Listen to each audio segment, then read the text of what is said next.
Hi students, आज हम लोग चर्चा करने वाले हैं बिहार बोर्ड का 12 का इंटरमीडिएट का 12 का जो आपको रेनबो पार्ट 2 बुक है, उस बुक के बारे में हम लोग उस बुक के पहले चैप्टर पर हम लोग चर्चा करेंगे और उस चैप्टर का नाम है इंडियन सिविलाइजेशन एंड कल्चर। तो इस चैप्टर का मैं आपको आज समरी कराता हूँ, थोड़ा इसके बारे में आपको बता देता हूँ। नेक्स्ट वीडियो में आपको इसका ऑब्जेक्टिव वगैरह हम आपको क्वेश्चन कराएंगे। तो फिलहाल इसको हम लोग देख लेते हैं। पहला जो चैप्टर है वो है आपको Indian civilisation and culture. Indian means भारतीय, सिविलाइजेशन मीन्स सभ्यता एंड कल्चर मीन्स संस्कृति। भारतीय सभ्यता और संस्कृति जो कि आपको लिखा गया है महात्मा गांधी के द्वारा। आशा करते हैं कि इंडिया का कोई भी ऐसा पर्सन नहीं है जो महात्मा गांधी के बारे में नहीं जानता है, बट फिर भी हम आपको इसके बारे में थोड़ा डिस्क्राइब कर देते हैं अकॉर्डिंग टू चैप्टर। इनका जन्म है 2 अक्टूबर 1869। महात्मा गांधी वाज बोर्न 2 अक्टूबर 1869, 2 अक्टूबर 1869 को, एंड डाइड ऑन 30 जनवरी 1948। और इनका मृत्यु कब हो गया? 30 जनवरी 1948 को। मृत्यु हुआ नहीं था, इनको मारा गया था नाथूराम गोडसे के द्वारा। नाथूराम गोडसे ने इसको गोली मार दिया था इनको, तो इसके बारे में आप लोग अच्छी तरह से जानते हैं। जो भी इनको थोड़ा वैचारिक मतभेद हो गया था, उस वैचारिक मतभेद के कारण नाथूराम गोडसे ने इनको गोली मार दिया था। और गोली कब मारा था? तो 30 जनवरी 1948 को, 30 जनवरी 1948 को। तो इनका जन्म है 2 अक्टूबर 1869 और इनकी मृत्यु है 30 जनवरी 1948 को। याद रखिएगा।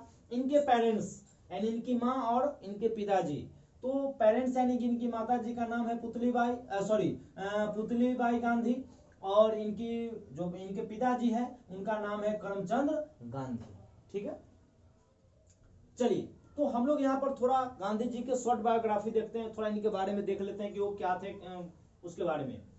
तो Mahatma Gandhi popularly known as बापू, यहाँ पर आप लिख सकते हैं गांधी जी या Mahatma Gandhi popularly known as बापू। यानी महात्मा गांधी किस नाम से फेमस थे? तो बापू के नाम से फेमस थे। और ये सब आदमी हम लोग जानते हैं कि गांधी जी को किस नाम से हम लोग पुकारते हैं? बापू के नाम से पुकारते हैं। और द फादर ऑफ नेशन, या उनको हम लोग राष्ट्रपिता भी कहकर बुलाते हैं। तो हम लोग जब समरी में लिखेंगे तो इस चीज को इंक्लूड कर देंगे। पॉपुलरली नोन एज बापू और the father of nation, was more a spiritual leader than a politician. माने स्पिरिचुअल मीन्स होता है आध्यात्मिक। ये जो एक राजनीतिक जो आजकल के जो हमारे नेता वगैरह है जो पॉलिटिक्स करते हैं, जिसमें समाज को बांटने की विचारधारा फैलाना हो, या समाज को तोड़ने की विचारधारा हो, या धर्म के आधार पर बांटने की विचारधारा हो, जो भी हो, वो इन सब ये सारी क्वालिटियां आज के नेताओं में है। ये सारी क्वालिटी इनमें नहीं था। ये एक आध्यात्मिक नेता थे, न कि ये पॉलिटिशियन यानी कि एक राजनेता थे। तो ये राजनेता ना होकर ये क्या थे? एक आध्यात्मिक, एक सामाजिक, एक क्या कहते हैं कि आम लोगों के दुखों को समझने वाला ये नेता थे। तो यही कहता है कि was more a spiritual leader than a politician. My experiments with truth, इनके द्वारा लिखा गया एक ऑटोबायोग्राफी है, my experiment with truth. Mahatma Gandhi ji के द्वारा लिखा गया एक ऑटोबायोग्राफी, उस ऑटोबायोग्राफी का नाम क्या है? माई experiments with truth and the numerous articles that he wrote for young India. इसके अलावा, माई एक्सपेरिमेंट विथ ट्रूथ के अलावा बहुत सारे आर्टिकल मीन्स यहाँ पर हुआ छोटी छोटी जो कहानियां लिखी जाती है सो, तो बहुत सारे छोटे छोटे आर्टिकल्स इन्होंने लिखा। किसके लिए? तो यंग इंडिया नामक पत्रिका चलती थी उस समय, उस यंग इंडिया नामक पत्रिका के लिए इन्होंने बहुत सारे आर्टिकल लिखा।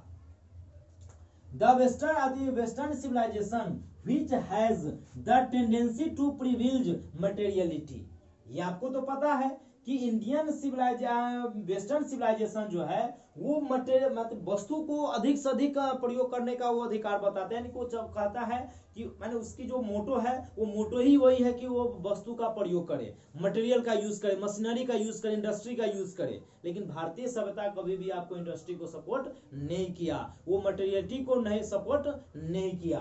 तो वही कहता है the western civilisation which has the tendency to privilege means होता है एक तरह से विशेषाधिकार। यानी ये विशेषाधिकार देता था कि आप मटेरियल का, मशीन का आप ज्यादा से ज्यादा अब प्रयोग कीजिए।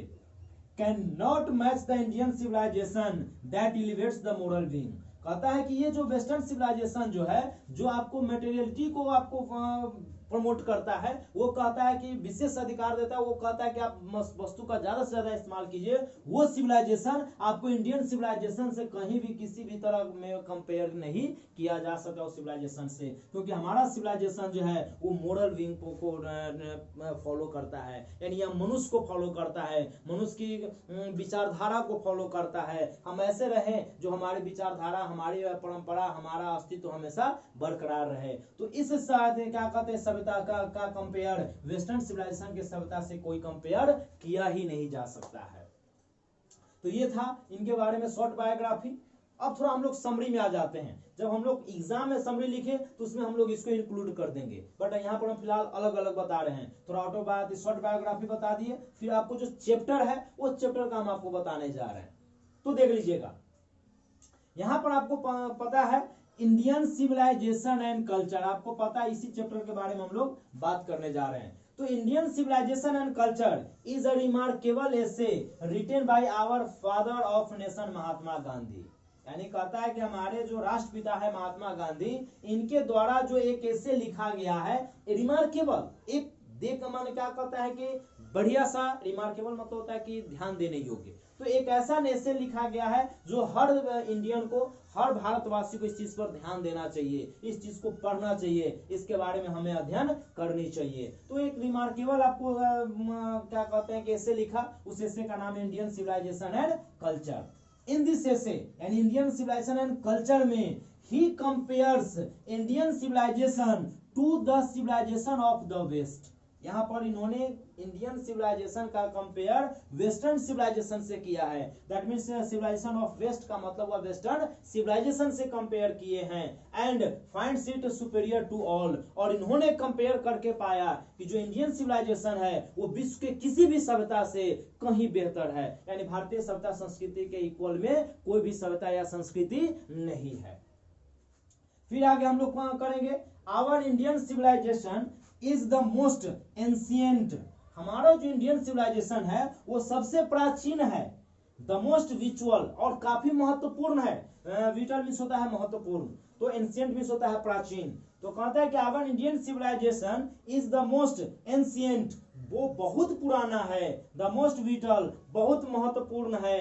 And the longest surviving of all civilisation in the world, और सबसे ज्यादा दिनों तक सर्वाइविंग करने वाला भी, टिकने वाला भी सभ्यता हमारा वो कौन है, इंडियन सिविलाइजेशन एंड कल्चर ही है।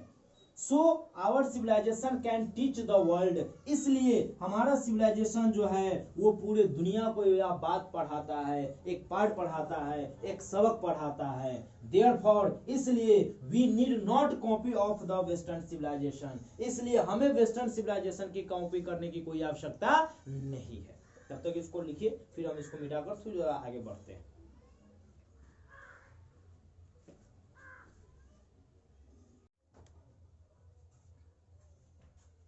तो नेक्स्ट पैराग्राफ है, अकॉर्डिंग टू गांधी जी, यानी गांधी जी के अनुसार mind is a restless bird, mind जो है ना एक बेचैन पक्षी की तरह है। रेस्टलेस मतलब जिसको आराम नहीं रहता, बेचैन रहता है। तो गांधी जी कहते हैं कि mind is a restless bird, यानी माइंड जो है एक बेचैन पक्षी की तरह है। The more it gets the more it wants, यानी कि उसको जितना मिलता है वह उतना ही की चाहत रखता है, यानी कि वह उतना ही चाहता है। Still it remains always unsatisfied, और फिर भी वह असंतुष्ट का असंतुष्ट रहता है, वो कभी भी संतुष्ट सेटिस्फाई नहीं होता है। यानी गांधी जी इस चैप्टर में आपको बताए हुए हैं कि माइंड जो है एक रेस्टलेस बर्ड के समान है, बेचैन पक्षी के समान है। जिसको जितना कुछ मिलता है वह उतना ही अनियंत्रित रहता है, बेचैन रहता है, वह उसके लिए उतना ही असंतुष्ट रहता है। The more we include in our passion, हम लोग जितना अपने क्या कहते हैं जुनून हम लोग पैदा करते हैं, हम लोग स्किल में जितना जोड़ते हैं यानी कि जुनून पैदा करते हैं, the more our mind becomes uncontrol, उतना ही हमारा माइंड क्या होता है, अनियंत्रित होता है। यानी हम लोग अपने जुनून में जितना पैदा करते, जुनून जितना पैदा करते हैं, माइंड हमारा क्या रहता है, उतना ही अनियंत्रित रहता है।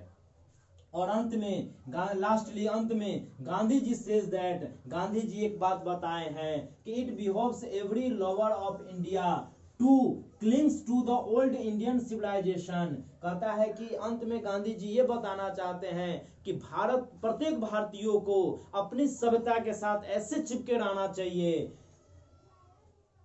As a child clings to his mother's breast, जैसे एक छोटा सा बच्चा अपने माँ के स्तनों से, अपने माँ के बॉडी से चिपका रहता है, वैसे ही हमें सभी भारतीय वासी को, सभी भारत के लोगों को अपने सभ्यता और संस्कृति के साथ चिपके रहना चाहिए, उसके साथ चिपक कर रहना चाहिए, यानी कि उसको हमें कभी त्याग नहीं करना चाहिए। तो ये रहा है आपका समरी, आप इस समरी को कंप्लीट कर लीजिए। मैं एक नेक्स्ट वीडियो जस्ट डालूंगा, जिस वीडियो में मैं इससे रिलेटेड ऑब्जेक्टिव कराऊंगा, फिर आपको क्या कहते हैं कि ऑब्जेक्टिव है या तेरा सब्जेक्टिव है, मैं दोनों क्वेश्चन कराऊंगा। सब्जेक्टिव में भी अगर नहीं हो पाया, चूंकि लंबा वीडियो बन जाएगा, बट ऑब्जेक्टिव तो मैं डेफिनेटली करा दूंगा। तो नेक्स्ट वीडियो में इसके ऑब्जेक्टिव का वीडियो डालने जा रहा हूँ, इसलिए आप इस चैनल को लाइक एंड सब्सक्राइब कीजिए। सब्सक्राइब करने से होगा कि आपको वीडियो को नोटिफिकेशन चला जाएगा, ताकि आप वीडियो मिस नहीं करेंगे। इसलिए आप अपने दोस्तों के बीच में इससे सब्सक्राइब कीजिए, शेयर कीजिए, ताकि आपके दोस्त भी इस चीज को देख करके फायदा उठा पाए।